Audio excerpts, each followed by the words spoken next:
Partimos agora para a análise deste caso com a ajuda do advogado Manuel Nobre Correia. Boa noite, seja bem-vindo. O que é que falhou a nível de segurança para que esta fuga fosse bem sucedida? Bem, evidentemente que haverá alguma limitação no que diz respeito à distribuição de recursos. Nós não temos poucos guardas prisionais, pelo contrário, temos um rácio de guardas prisionais por número total de reclusos que é perfeitamente alinhado com aquilo que existe lá fora. Eu também devo salientar uma coisa, apesar desta fuga espetacular e da fuga que tem sido mencionada nos últimos dias de Val dos Deus, não é muito vulgar haver fugas, evasões de prisões portuguesas. Mas quando fogem, pelos vistos, fogem de uma maneira muito espetacular. Agora, aqui eu penso que talvez tenha havido um excesso de confiança. Porquê? Porque não houve, havia uma única pessoa a fazer toda a videovigilância. E isto é evidentemente insuficiente para controlar as centenas de câmaras que estão espalhadas por uma cadeia. Por norma costumam ser 2 pessoas, certo? Ou mais. Mas mesmo as 2 não sei se serão suficientes, mas tem que haver um número de pessoas suficiente. Depois, evidentemente que não houve capacidade para limitar os contactos, quer dentro da prisão com as pessoas que terão ajudado a esta fuga, quer com quem fora da prisão veio auxiliar, porque não era possível a fuga se não houvesse uma escada. E depois devo salientar também que acho bizarro que uma rede de proteção que em conceito deveria ser eletrificada e não era, tivesse sido tão facilmente cortada e acedida.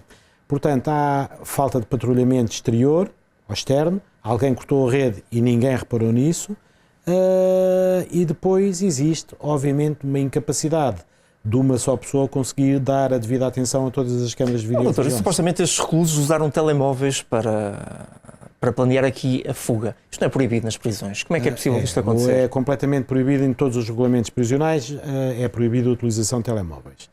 Simplesmente são contrabandeados telemóveis, tal como evidentemente é proibido o consumo de estupefacientes e também são contrabandeados estupefacientes para dentro da cadeia. Portanto, há em todas as partes da anatomia humana capacidade de ocultar meios que depois entram e depois são lá distribuídos. Eu posso lhe dizer que não é desconhecido por ninguém que alguma vez tenha visitado uma prisão ou conheça minimamente um meio prisional, que os telemóveis são, inclusive, objeto de aluguer, de comércio, dentro das cadeias. Alguém quer fazer uma chamada? Faz. É tão simples como isto. Mesmo que não seja ele o detentor do aparelho, consegue fazer uma chamada, basta que saiba o número. Agora, isto é facilmente contornável se os serviços prisionais comprarem os inibidores de sinal, os scramblers, como se diz em inglês.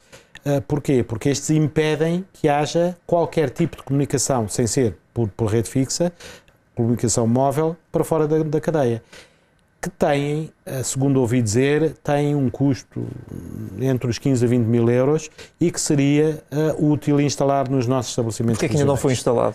Isso é uma pergunta que se tem que fazer ao Ministério da Justiça, mas penso que, tendo em conta aquilo que é a continuação da atividade criminosa, que é para mim o principal efeito pernicioso que existe nas cadeias portuguesas, que é a continuação de tráficos de droga dentro da cadeia e a continuação, por exemplo, em casos de crime organizado, isso é muito vulgar, quem está preso continua a colaborar ou até a ordenar para fora da cadeia. O que significa que esta continuação deveria ser suficiente para que o Ministério da Justiça ponderasse dificultar ao máximo as comunicações entre pessoas. É claro que no parlatório não existe microfones, portanto as pessoas que estão lá comunicam livremente, mas nós sabemos que a comunicação por via telefónica permite estes efeitos perniciosos dos estabelecimentos prisionais, do internamento em estabelecimento prisional, que é a continuação da prática de ilícitos a partir de uma situação de detenção. E perante todo este caso, poderão outras prisões nacionais estar em risco? Perante esta facilidade toda que assistimos? E o que eu acho é que existe, não é como eu digo, não há falta de recursos humanos. Eu vi a estatística, pelo menos o ano passado, não havia. Nós tínhamos um rácio de guarda prisional por número de reclusos que dava, se não me engano, 3 ou 4 reclusos por cada guarda prisional, o que é perfeitamente normal. Agora, obviamente, depois temos outros problemas. Há 2 turnos. Há um turno diurno e um turno noturno. E o que acontece é que a verificação dos reclusos é apenas feita no final do turno. Ora, o problema é que um guarda prisional não cumpre todo o período diurno. Cumpre uma parte do período diurno e o outro começa no mesmo período diurno e passa para o período noturno. Ou seja, não há passagem da informação de que reclusos é que estão a fazer o quê dentro da prisão naquele momento.